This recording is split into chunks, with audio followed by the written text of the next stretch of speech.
How to connect PC to HDTV. There is no doubt that when it comes to movies, the bigger the display, the better. Watching movies on tiny, crappy PC monitors will often put to waste the cinematographic beauty of a movie and make you miss important nuances of an actor's emotion or the details of a scene's composition. Why not maximize your viewing experience by watching movies not just on your PC, where you usually store your downloaded movies, and connect your PC to your HDTV to view it in its full glory? You only need to find out how to connect your PC to HDTV, and you're all set.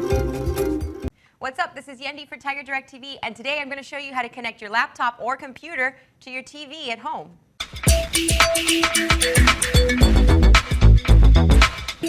So for this how-to, I'm actually just going to connect a laptop to the TV, but it's almost the same thing once you understand the ports you're working with. So what you'll need for this how-to is a laptop or a computer, a cable, depending on the ports that you have, and a TV. Super easy. Now, let's take a look at the ports. It depends on how old your laptop is. You will have different ports. So this laptop is the Sony Vaio notebook. It's a Core i3 processor, great for streaming media, perfect to connect to my TV at home. Now, the TV behind me is a Samsung HDTV. It is a little newer model, but there are different models that have different input ports. So let's check this out. You look at this particular laptop, which has a VGA port, which is usually 15 pins and 3 rows of 5, and is how your laptop connects to a docking station. Some computers have VGA ports as well.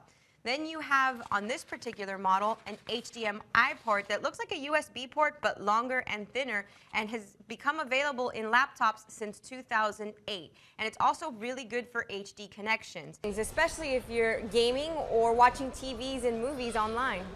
VGA provides an analog signal from your computer to your TV, which means that it's not as high a quality as an HDMI cable that will actually send a high-def signal. Other ports that connect your laptop or computer to your actual TV. One is the S-Video port, which is circular and has either 4 or 7 pins in it. Then you have composite video, which is also circular, and the jack is usually in yellow. There's also DVI, which is most common on desktop computers, and that's the digital video interface. And it's a rectangular piece with 24 pins in 3 rows of 8. And it is really good for HD connections. But now that we've got the ports figured out on your laptop or desktop, we've got to check the inputs on the actual TV. Now, standard def TVs, which are the older models, usually have composite or S-Video. Now, HD TVs, which is what I'm going to use today, have DVI, VGA, or HDMI, which are all great for high-def signals. So let's take a look at what we have back here. So here on this particular TV model, there's 4 HDMI inputs. So I'm going to connect this Sony laptop to this HD Samsung TV with an HDMI cable. They have them in all kinds of sizes, all kinds of lengths, depending on how far away you're going to set up your laptop to your TV.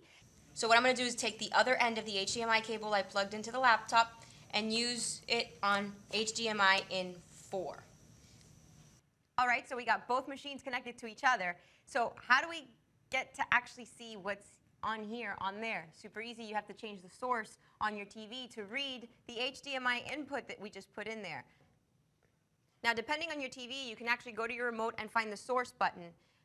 Once you're there, you scroll down until you find the port or the input where you put in the cable, which would be HDMI 4. There you go.